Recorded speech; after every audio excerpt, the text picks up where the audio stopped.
you to all the officials who are joining us today, and I'm going to acknowledge many of you by name. It's a long list. Chairman of the Federal Trade Commission, Andrew Ferguson, Senator Bill Cassidy, Senator Marsha Blackburn, Senator Roger Marshall, Senator James Lankford, Congressman Doug LaMalfa, Congressman John Joyce, Congresswoman Diana Harshberger, Congressman Bob Onder, Congressman Robert Adderholt, Congressman Dan Crenshaw, Congressman Tim Walberg, Indiana Attorney General Todd Rokita, Texas Attorney General Ken Paxton, Deputy Secretary Jim O'Neill, Administrator Mehmet Oz, Director Jay Bhattacharya, Commissioner Marty McCary, and Admiral Brian Christine. And a special thanks to Chloe Cole for being with us today to bravely share her odyssey. Doctors assume a solemn obligation to protect children. Yet doctors across the country now provide needless and irreversible sex-rejecting procedures that violate their sacred Hippocratic oath by endangering the very lives that they are sworn to safeguard. The American Medical Association, the American Academy of Pediatrics, peddled the lie that chemical and surgical sex-rejecting procedures could be good for children who suffer from gender dysphoria. They betrayed the estimated 300,000 American youth ages 13 to 17, conditioned to believe that sex can be changed. They betrayed their Hippocratic oath to do no harm. So-called gender-affirming care has inflicted lasting physical and psychological damage on vulnerable young people. This is not medicine, it is malpractice. We're done with junk science driven by ideological pursuits, not the well-being of children. A peer-reviewed report published by the HHS Office of the Assistant Secretary for Health last month confirms that sex-rejecting procedures impose medical dangers and lasting harm on children who receive these interventions. So today we are taking 6 decisive actions, guided by gold standard science and the week 1 executive order from President Trump to protect children from chemical and surgical mutilation. This morning I signed a declaration: sex-rejecting procedures are neither safe nor effective treatment for children with gender dysphoria.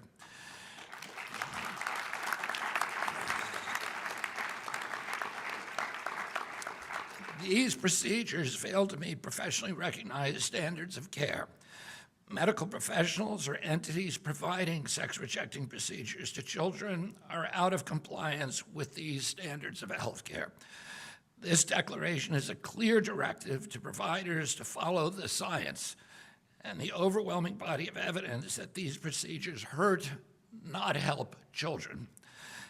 Additionally, CMS is proposing 2 new rules. The first rule will bar hospitals that participate in Medicare and Medicaid, which is almost every hospital, from performing these dangerous and harmful procedures. The second rule prohibits the federal Medicaid dollars from funding the sex-rejecting procedures on minors. The FDA is issuing warning letters to 12 manufacturers of breast binders, which are medical devices used for purposes such as assistance in recovery from cancer-related mastectomies. The FDA is telling these companies that the illegal marketing of breast binders to children for the purpose of treating gender dysphoria commits significant regulatory violations and requires swift congressional or corrective action. If the manufacturers don't comply, they could face enforcement actions, including product seizures. Furthermore, HHS is also moving to reverse the Biden administration's attempt to include gender dysphoria within the definition of disability.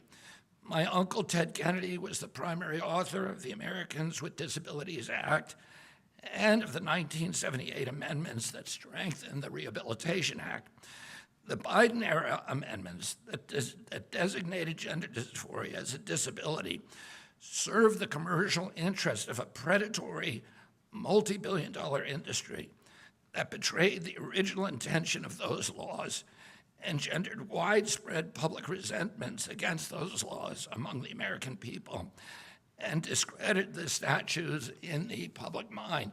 These are statutes that were designed to protect the most vulnerable Americans, and the misuse of these statutes for these purposes injures the statutes themselves and injures other people who are entitled to that protection and who Americans want to see protected.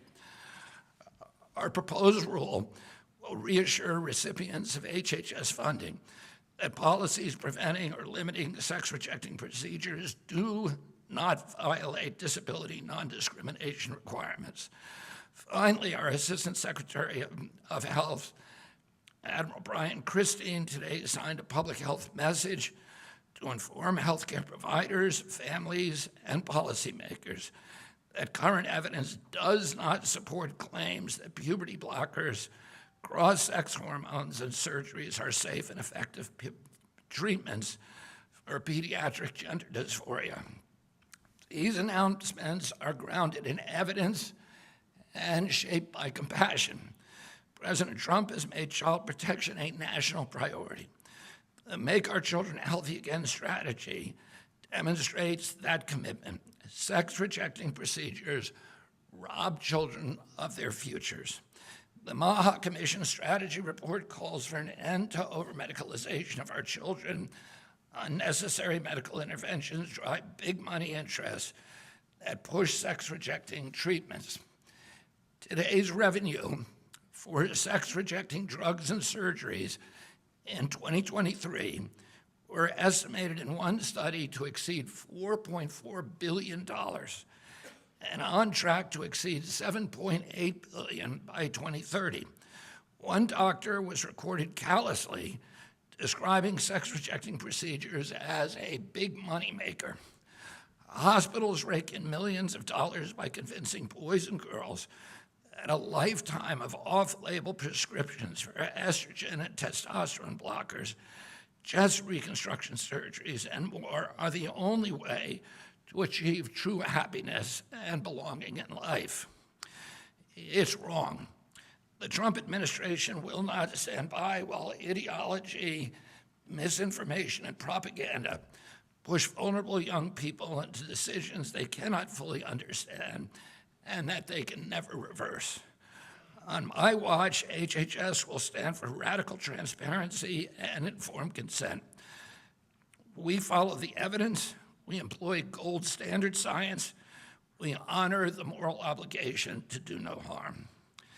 There is divine worth in every person, and it shines most brightly in our children. That worth commands us to protect them. And as long as I serve as HHS Secretary, this agency will do so. Thank you all very, very much.